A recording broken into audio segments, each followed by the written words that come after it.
Hello and welcome to the Medical Sales Podcast, and I am your host, Samuel. In this podcast, I interview top medical sales reps and leading medical sales executives across the entire country. And it doesn't matter what medical sales industry, from medical device to pharmaceutical to genetic testing to diagnostic lab, you name it. You will learn how to either break into the industry, be a top 5% performer within your role in sales, or climb the corporate ladder. Welcome to the Medical Sales Podcast.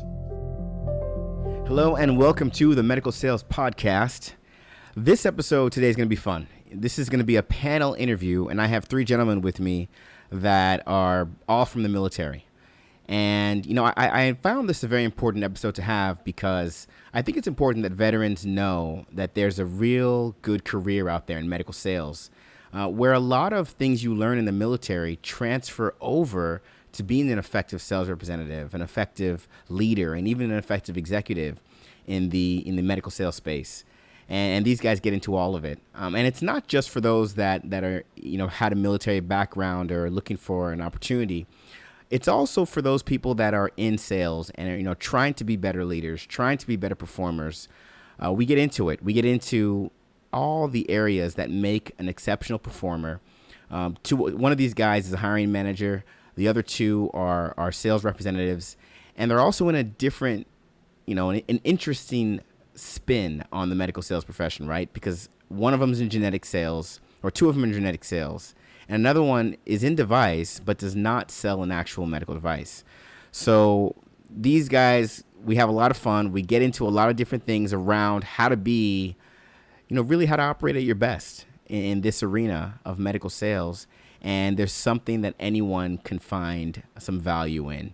So tune in. And again, thank you for listening to the Medical Sales Podcast. And I really hope you enjoy this episode. All right. How we doing, guys? Doing well. How are you, man? I'm glad. I'm doing great. You know, I'm so glad you guys were able to make it today. This show is going to be interesting. You know, for everybody listening, what's interesting about today is we have three gentlemen from the military. And we're going to get into how they got into their medical sales careers, why they did it, what they do, who they are, how they do it. And it's going to be an excellent in-depth episode.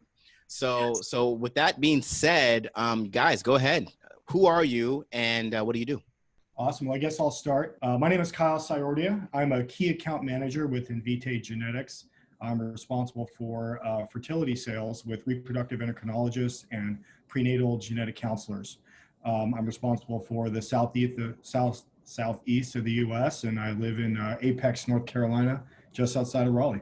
Very cool. I'm Matt Curley. I work at the same company as Kyle and Invitae.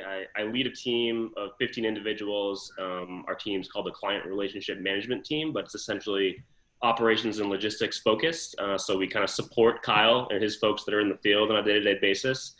I live in Sarasota, Florida, just south of Sarasota proper, Boston boy originally, but just really thankful to have this forum. Thanks, Samuel. Definitely. And then I'm Steve West. I'm based out of Nashville, Tennessee. I work for a company called Boston Scientific. My call points are urologist and radiation oncologist for a product called SpaceOR, and that's pretty much the down and dirty of what I do. Excellent. So the burning question I have is, how do you guys all know each other? I've known Matt for quite some time, and I've actually known Steve a little bit longer. Steve and I served in the military together, all the way from, you know, the same battery, and we were just in separate platoons. So I actually met Steve in the field. We were both covered with dirt, and I got thrown into a position from a staff position because what happens is when you're the brand new lieutenant to a unit, they just send you to do PowerPoint presentations until something more fun opens up. The opportunity opened up during a field exercise, and that's where I met Steve, and we immediately clicked. We did the same job, but for different platoons, and we just became great friends. And then I've known Matt for about three and a half years now, when we actually got hired on the exact same day at a small boutique genetics lab based out of Irvine, California. Oh, wow. Okay. And a quick story, I feel like I've known Steven my entire life, even though it's only been a few minutes, but. Really? Kyle and I, on the other hand, we had an interesting beginning. The final interview for the job that we both ended up getting, was at an airport. I mean, we literally flew in for the same day, had an interview in an airport restaurant, got hired, didn't really know each other until we were in new hire training, and just kind of clicked. The journey's been interesting. We're now at another company since our first company got acquired. Right. But the coolest thing is we've just this year started a veterans organization at our own company to try to kind of pay it forward and create a path for vets to come on board our genetics lab, which wasn't a thing in existence. That's awesome. That's awesome. Yeah. So that actually makes me want to ask, as concise as you can, Invitae, what is that company? What do they do as a whole? Yeah, we're breaking down the barriers of an industry that essentially set out to create a genetic testing pipeline for hospital systems and for patients. And really what we're doing differently is we're making that testing accessible and affordable. Historically, it has not been. It has only really been for folks that have extremely good health insurance or that have the dollars in the bank to pay out of pocket. And so what Invitae has done is we've got a mission at heart that is patient-centric, that really has changed the way the industry looks at the way genetic testing should be perceived. And we're driving it home. We're a company that could care less about revenue necessarily. We just want to help as many patients as we can on a daily basis. Love it. That's excellent. It's something to add about that too is, you have genetics labs that are, they specialize in oncology, or they specialize in, prenatal, or they specialize in cardiology or pediatrics. Sure. At Invitae, we have something pretty much for everyone, whether you have a pediatric test, or you're going through your pregnancy journey and it's preconception, all the way through adulthood with, inherited cancer testing. We really have something for everyone, and we want to be that one-stop shop that when you think of genetics testing, you think of Invitae, right? Wow. Okay. Yeah, it's a great mission, and it's resonating out in the industry. And I'm so excited to see what's going to happen with Invitae in the next 5 to 10 years. That's awesome. That is exciting. Okay, Steve, what job did you have in the military? What was your, and actually, you guys, I'm not from the military. So if I say something that just does not make sense, correct me, please. But I'm assuming in the military, you all trained and you get into it, and then you kind of work yourself into a role where you have a job. And I'm assuming this is the kind of thing you're taking those skill sets into whatever the civilian life looks like when you leave the military. So Steve, what job did you have? And if that's not how it works, then correct me. Yeah, no, I think you pretty much got a very good generalized view of it, especially not coming from the military. So my first job, and the job that I actually met Kyle in, was I was a field artillery officer, but I was more specifically a fire directions officer. And that's the same role that me and Kyle shared, except in separate platoons. From there, I moved into a fire support officer role. And then from there, I moved into the S3 shop, and, just various roles across the my time in the military, and also at different installations. So me and Kyle both started out at Fort Bliss down in Texas. The S3 is, sorry, I'll backtrack a little bit. So as the S3, you're just in charge of like operations, training events, planning for them, execution, stuff like that. Okay. So it's a little bit different role than fire direction or fire support. But as I was saying, me and Kyle, we both met at Fort Bliss, where we shared that same role. And then from there, my career took me over to South Korea. And then from there, just north of Nashville, where I'm at now, to Fort Campbell, Kentucky. Wow. Over what period of time was, your military career? I was in for 6 years. So I started out as a second lieutenant, and then I not graduated, but I left the military as a captain. Got it. In 2003. How about you, Matt? What was your job in the military? And the same questions, what was your stint there? How long have you been in the military, that whole thing? Yeah, so similarly, I've kind of been all over the place. I think you're going to find that all of us will say some semblance of that message. Okay. I started out in a pretty interesting position. I was in the Navy. I started out in counter piracy. So really at the peak of piracy, we had special forces that were in Afghanistan and Iraq. And so they called on some more conventional Navy personnel to do that role. So that was really my first 2 years. I was on ships boarding pirated vessels off the coast of Somalia, kind of helping keep that peace over there and making sure the shipping lanes were open. The second ship I was on was much different, and I was responsible for navigation, and so it was more voyage planning, operations, understanding when, where, and how we're going to actually go to different ports around the world. And then once that was over, I found myself in more of a desk job. That tends to happen after you do a couple of deployments in a row. I was more in like an operational command center type of situation. I would say the boring stuff, most people would prefer it, but guys like us want to be out there doing things. So Got it. And how long? Yeah, 7 years for me. 7 years. 7 years and 2 days, to be honest. On the dot. Wow. And how about you, Kyle? I was, just like Steve said, I was a field artillery officer. I was a graduate of the OCS program for the Army, which is one of the ways that you could become a commissioned officer in the military. You could either do officer candidate school, you could do an ROTC program from a university, or you can go to one of the academy schools, which would be West Point for the Army and Annapolis for the Navy, which Matt and Steve both did respectively, I believe. So Steve kind of hit it on the head. We were in the same unit. I was the fire direction officer for 2nd Platoon, and the job of a fire direction officer is essentially the up, down, left, and right of the cannons. We do those calculations in order to fire accurately. Got it. After that, I was moved to a platoon leader position, where I was a platoon leader for quite some time. And then once you move on from there, it's either you make your way to captain's career course, which is what you need in order to essentially continue your career. Or if you say, you know what, I think I'm going to get out, you can get a desk job somewhere. And I was a desk job somewhere. So after I got moved up to a desk position, that's when, I really figured I want to pursue civilian life. And this is where I'm at. I see. So I guess in everyone's military career, you kind of have the option to stay there or go into civilian life, and you're kind of faced with, okay, what's best suited for me? And then let me get it clear. You guys were all in the Navy? Oh, no. No. Only Navy guy. They're like, Matt's the only Navy Sammy, guy. you're pissing us off now. Both Army. Yeah. But Army? Okay, Army. Okay, hold on. So Steve, Army. Yeah. Matt, Navy. 100%. Kyle, Army. Okay, I will never make that mistake again. Got it. Okay. All right. So let me ask you this, guys, because and I want you to explain, if it's not this clear cut, what's the typical career track coming out of the military?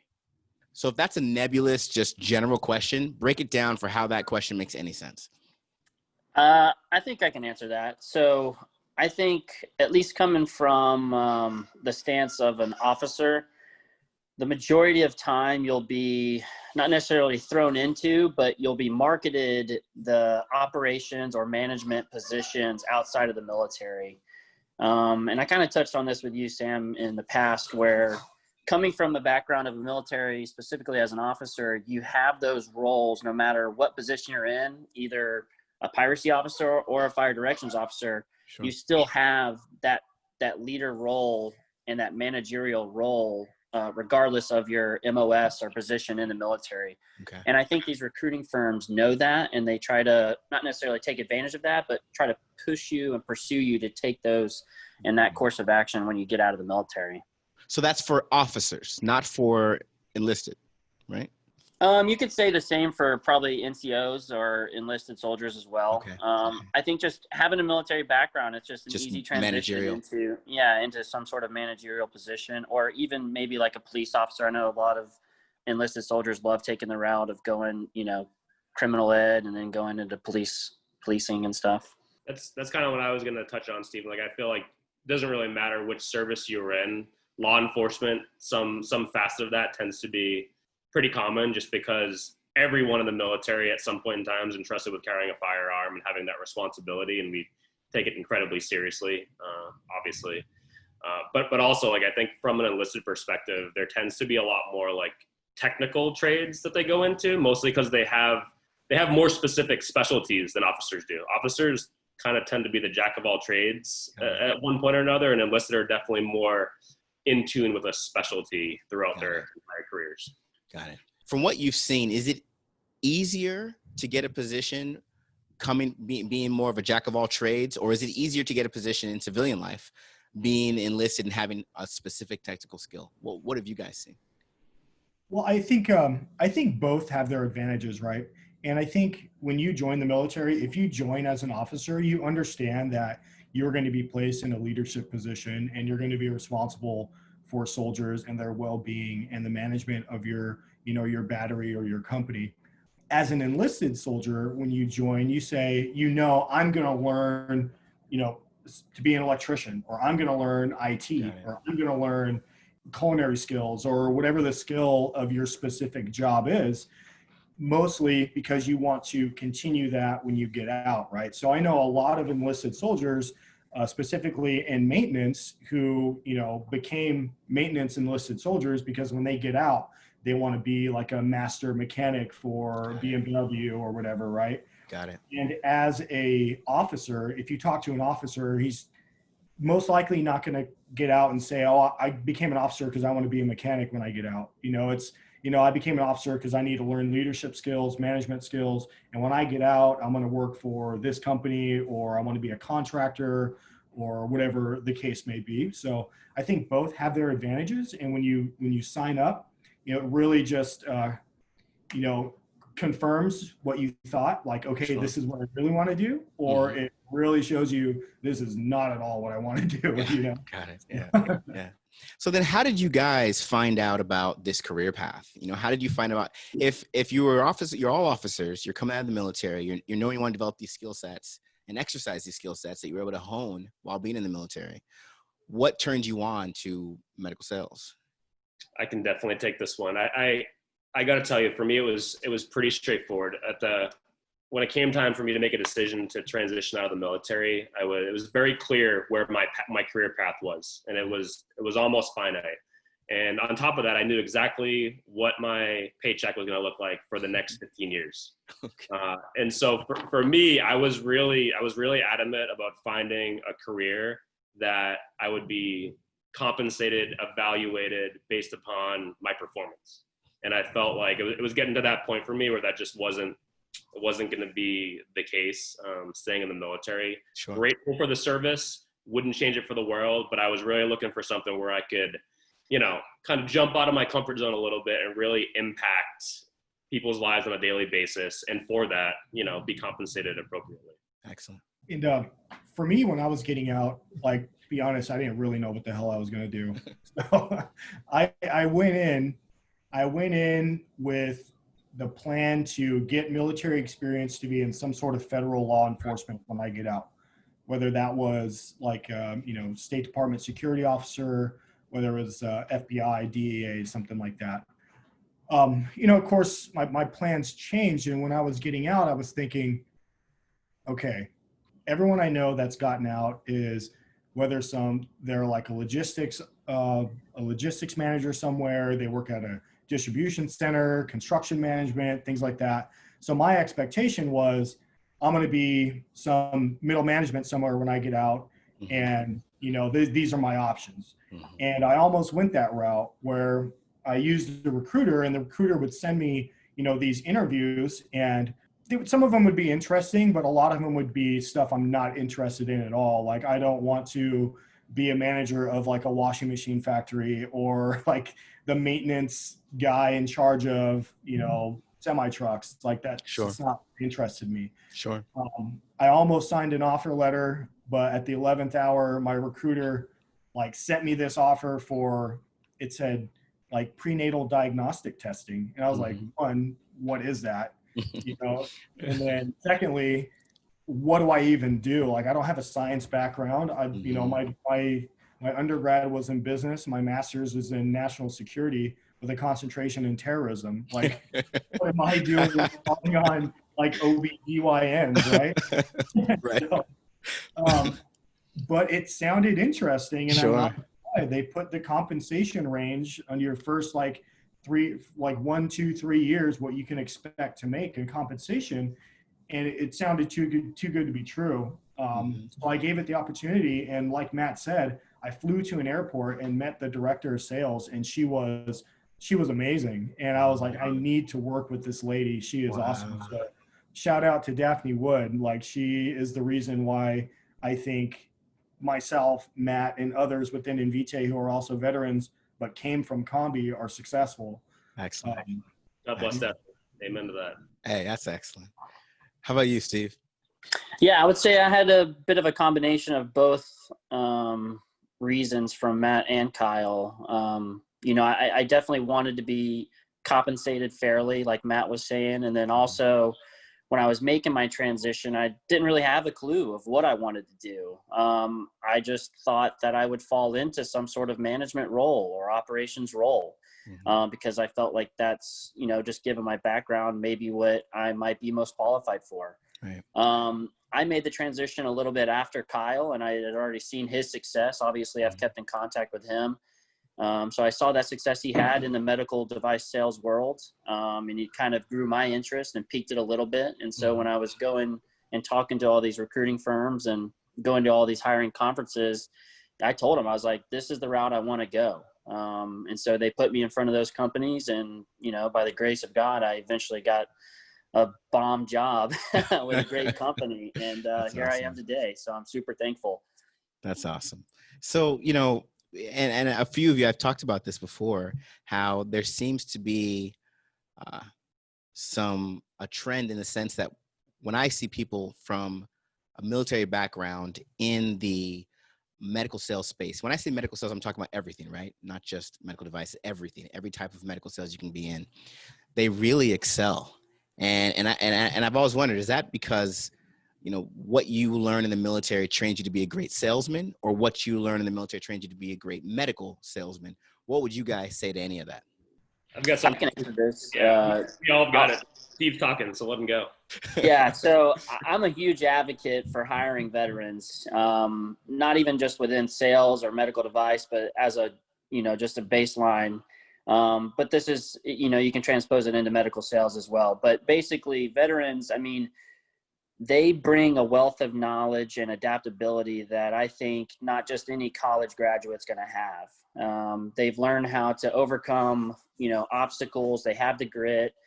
And then typically speaking, you know, they're generally more on the go-getter side of things. And I think that's what widely attributes to most of their successes, whether it's in sales, customer service, or anything that they do in life. And so that's kind of just my bare minimum answer there, but I could go on and on about veterans and why you should hire them. Sure. Yeah, I think it's like a philosophical thing for me. Like, veterans in general are just extremely comfortable being uncomfortable. And so, like, I think on a daily basis, that's what you're experiencing in the field. You know, most often you're going into situations where you have no idea how they're going to turn out, but that's like our bubble. That's our comfort zone. So that's something that we have that most others don't. And, like, honestly, like on top of that, I think we're very good at, like, blocking out the 99% of the world that doesn't matter at that point in time and staying focused on the mission, right? That kind of commitment to the one thing that you can control in that point in time. And I could go all day too. I'm sure we all could. No, that's a great point. I love it hearing that. And, you know, I think to add to what both they said, it makes a lot of sense and there's a lot of truth to it. And I think as far as technical sales skills, there's a lot that you don't realize you're learning in the military, but you really are. So you're learning how to communicate effectively. You're learning what's important information. You're learning how to read people and understand their body language, what they're getting interested in, what's piquing their interest. Because I think we touched on it on the last podcast, where if you're proposing your fire support plan to your battalion commander, right? And you lay out this plan that is completely jumbled, that, you know, just doesn't fit his guidance, he's going to say, all right, well, never mind. I'm just going to call in some, you know, I'm going to call the Air Force and their sorties will take care of it. And then field artillery is like stuck in the rear, you know, moving boxes around, right? So you need to sell your fire support plan and sell what field artillery can bring to that mission or that training event or whatever that is, you know, show why you're relevant. Got it. And essentially that's what you're doing in medical sales. You are meeting with a doctor and showing why your product is going to provide value to their group or their clinic or their hospital system, and ultimately improve the lives of their patients, right? Because that's what we're all here for is, you know, well, at least you should be. If you're not here to improve the lives of the patients that you're affecting, then you should probably find a different industry. Fact. And I think lastly, you're really going to find a loyalty with veterans when they join a company. Oftentimes, if you know a lot of people like you do in the medical sales device or this medical sales industry, your LinkedIn probably blows up, you know, 20 times a day with such and such started a new position at competitor lab or competitor device. And then 6 months later, that same person started a new position at this lab or this device company. Sure. And pretty soon, in a matter of 3 years, they have 4 positions, right? Sure. With at least the veterans that I know in Invitae, I don't think anyone is left. Like we're here for the long haul, man. Like we're gonna ride this thing out until we hit our escape velocity. That's excellent. So, I mean, listening to you guys, it sounds like when a veteran gets into a company, they're very clear why they want to be there.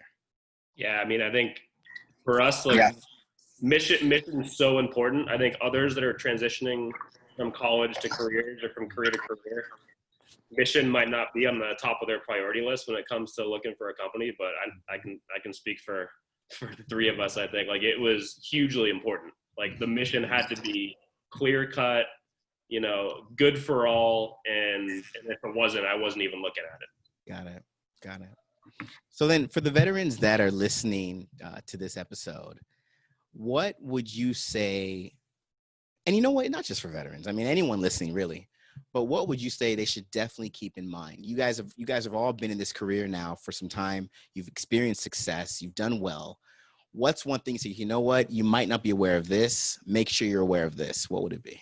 I think Kyle hit it on the nail on the head there is, you know, making that translation of what you're doing in your military careers, whether you're, you know, doing what Matt did in the Navy or what Kyle did in the Army, there is that translation there. You just have to make the connections when you're actually making your transition out of the military into those civilian positions, into those sales roles. You know, like Kyle was saying, you might just be presenting something to a commander, but you're given a sales pitch. And I think that value can be added to any company across the nation, specifically for sales, and even, you know, more specifically Invitae like these guys have. So I think what's very important to know is that as you're transitioning out and you join the civilian world, the stresses that you felt in the military, you're not going to have the same stresses as you will in the civilian world, but you will have stresses. And I think pulling from the resiliency that you learned in the military will help you transition successfully when you find a job that is, you know, quota driven. And if you're not pulling, you know, it's the 26th of the month and you're at 78% to plan, you know, like there is going to be a different set of stresses. And, you know, just remembering your roots and remembering your training and remembering, you know, everything that you've learned and transitioning that, at least that aspect over into civilian life will help you greatly. Because, you know, I'm not going to lie, when I was getting out of the military, I thought it was going to be summer forever, right? And it's when I started with Combi Matrix, I quickly realized that it is not summer forever, and the civilian world can be stressful, and you just got to pull on everything that you learned. Got it. I'll add. I've got 2 things. So first off, my message would be, don't worry, don't be scared. It's going to happen. It just takes time. I remember being there and just it felt like nothing was working out the way I wanted it to for several months, and then it finally all happened at once. So, you know, keep the hope alive, I guess, is the message there. And then number 2 is, I think a lot of us coming out of the military have had some type of leadership position one way or another. It takes some time to get back to a leadership position for the most part. It's not just going to automatically happen on day one in your civilian life. But what I would offer is, like, for me, I've just recently, you know, have had the privilege of coming back into a leadership role, and I'm so grateful for it. It took time, and I think the reason why I'm here is because I was acting as if I was a leader, even though I didn't have lead in my title. Sure. And so I just think, like, for everyone coming out of the military, you're a leader on day one, whether it says it in your job description or not, and you got to take that to heart and own it. Matt has done some pretty interesting things since he's been out with our company. I think he's had literally like 3 roles. And I think, his journey, if he could elaborate, like, what did you do at Combi? Then we got acquired.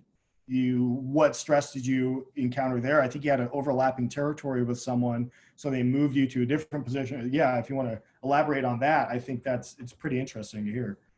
Yeah, if Sam wants me to go, I'll definitely go. You better go. You better go. So yeah, I mean, like I said, I think being acquired, starting at a startup was very scary for us, but it's going to wind up being one of, I think, the best days in my life for sure. Even though it was very, very scary and challenging.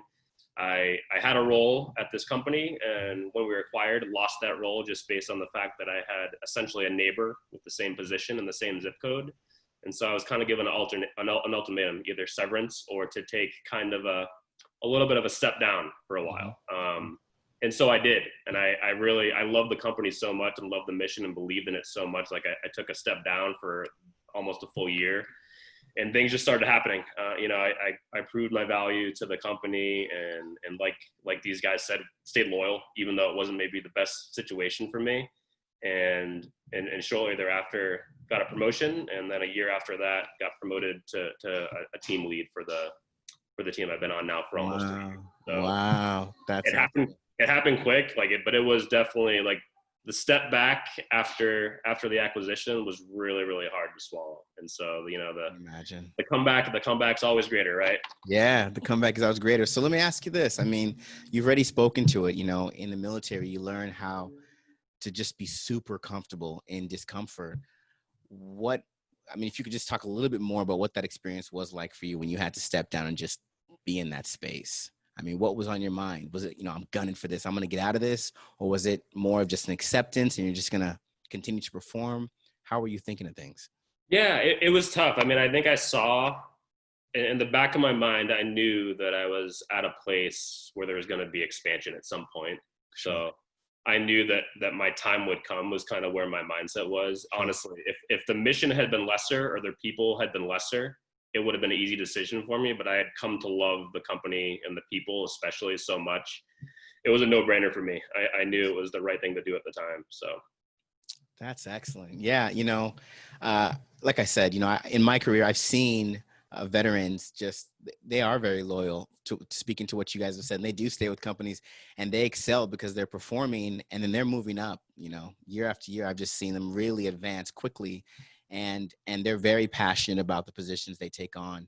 And now that I hear you guys, it's like it all kind of makes sense, right? You develop this strong belief in family and camaraderie and support and staying focused and being comfortable in discomfort.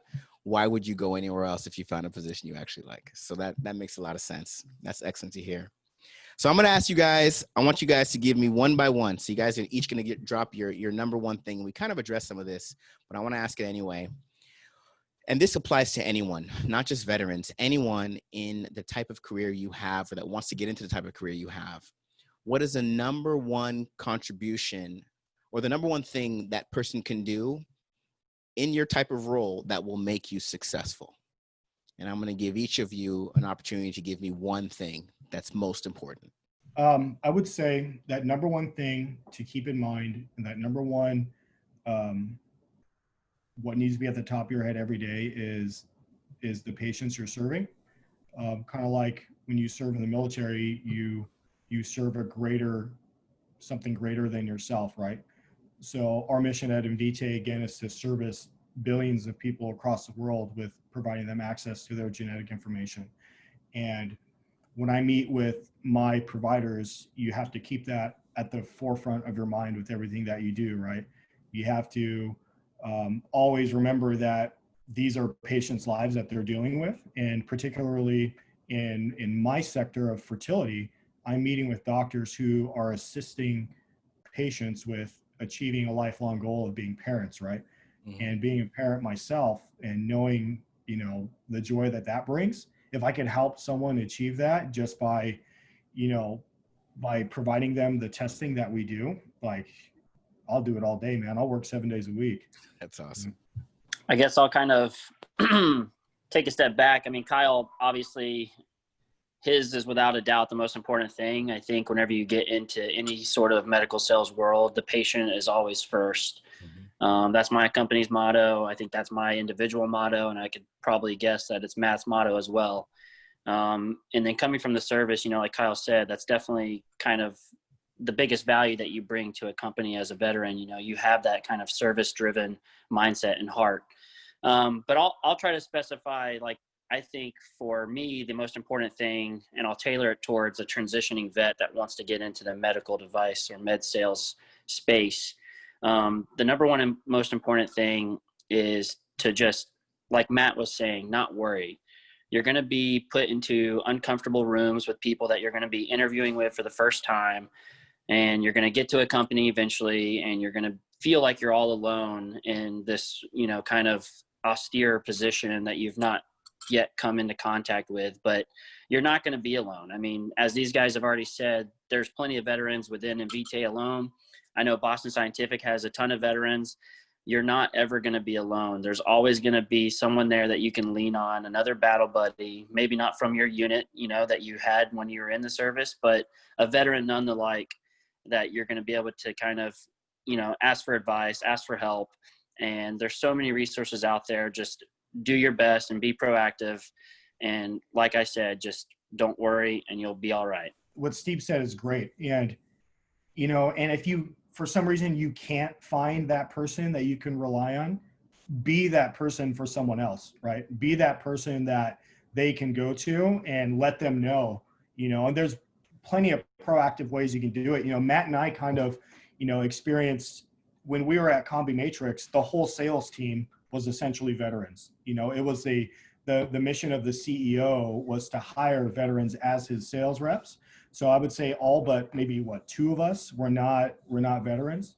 And then when you go to Invitae, it's like the smartest people you've ever met in your life, you know, and we go from a 50 employee company to a 700 employee company, and you feel like it's just me and Matt, you know, and this giant company of non-vets. But what we did, we were like, hey, let's get a group together of veterans. So we took this proactive approach, and thank God for Invitae's culture of really wanting to include everyone and include everyone's voice to be heard in the direction of the company.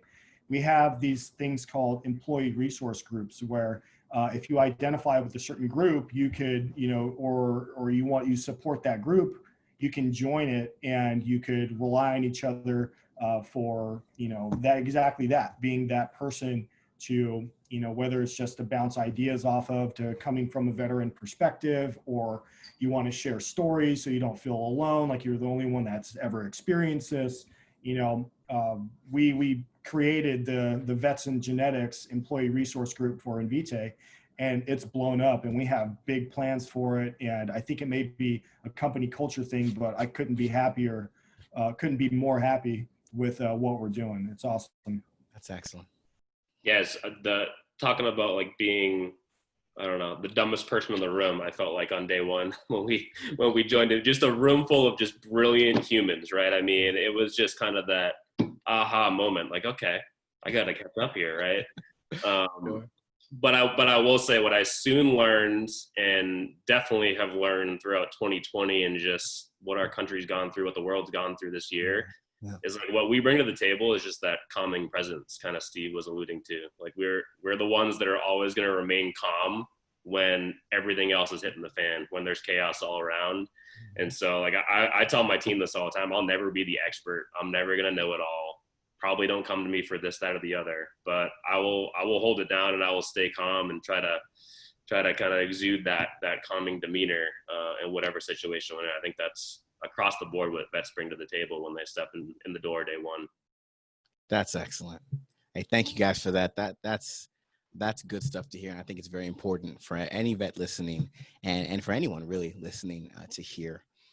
So you guys, thank you so much for taking the time with us this late afternoon and talk about what it's like to be in your roles, to be in the medical sales space and having come from the military.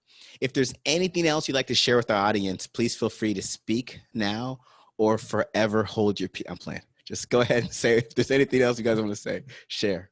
I'll start off. I'll just say, if you're out there and you find me on LinkedIn and you're a veteran that's thinking about getting into this space, by all means, feel free to reach out, or just anyone in general. Reach out to me. Sam's got my contact. And just feel free. Like I said, I'll answer any questions. I'll help you out as much as possible. I'm surprised you didn't promote your Instagram there, Steve. It's that good. But, sort of the same Had deal. hair, it was good. If anyone wants to, find me on LinkedIn to pick my brain about, questions that they have about the medical sales industry, feel free to add me, and I'd be glad to talk with you. Last parting words, I guess, would be, just reiterate what I said. If you stay patient focused, if you understand what you're doing is affecting the lives of people, you keep that at the forefront of your mind, you'll be fine. Love it. Thanks, guys. Yeah, I think it's, along the same lines as these guys have said, like, don't be overly worried. Don't have any fear. It's going to work out, and you're going to excel, and you're going to achieve goals that you never even dreamed about, which I think we can all say for ourselves. It's a battle, it's a journey, but it's something that you can't handle. And I think I'll just leave with this message. I know this might be aired at a later time, but this week's Suicide Prevention Awareness Week. Yesterday was Suicide Prevention Awareness Day.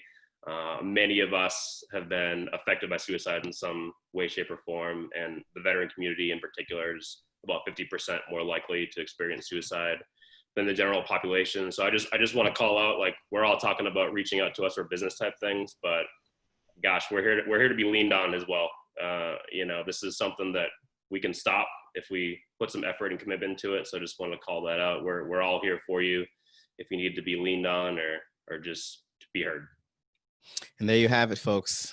Right from the military, right from guys in the medical sales space that really understand how it all works and are doing very well in their positions and excelling in this career. Thank you so much for listening to the Medical Sales Podcast. And gentlemen, thank you so much for the time you spent with us today. Thank you, Sam. It's always a pleasure. Thanks, Sam. Take care.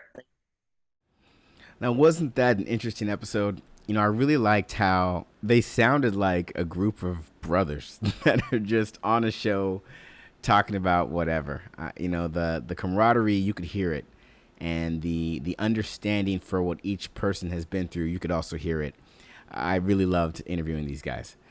And it's again, it's nice to see that some of the things that we know make an effective sales rep and make an effective leader, some of the basics, some of, looking each opportunity as a mission, having that relentless determination, those things are honed in military life. And it's easy for someone that comes out of that background to apply it into this position, into these careers, and really just take off. But what's great about that is it doesn't have to only be useful for someone that had a military background. It's useful for any of us, right? Because when we do treat what's in front of us like a mission, when we do have that relentless determination to do what's required, that's when all the magic starts to happen. And that's when we create these amazing careers, these amazing lives, and these amazing experiences.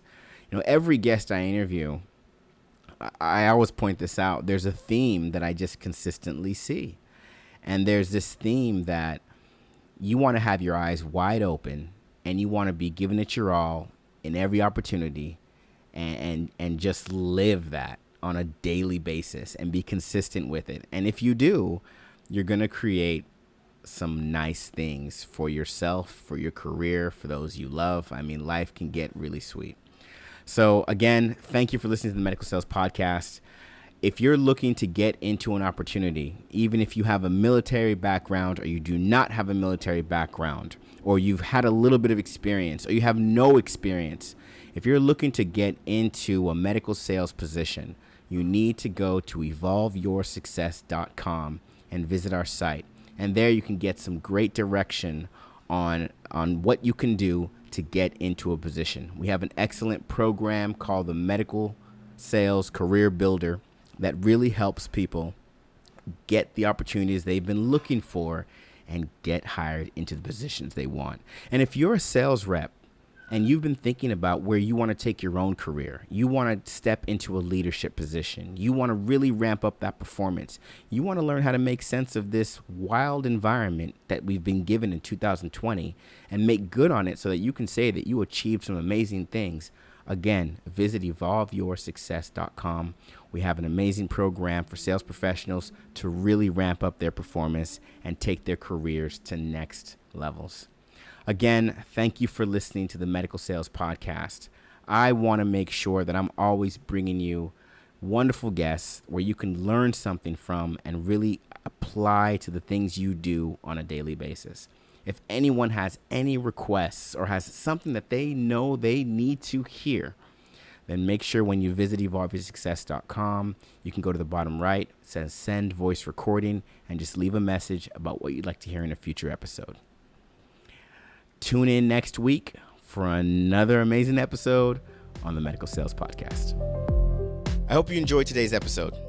And remember, I have a couple programs that show you exactly how to break into the medical sales industry, become a top-performing medical sales professional, and also how to masterfully navigate your career to executive-level leadership.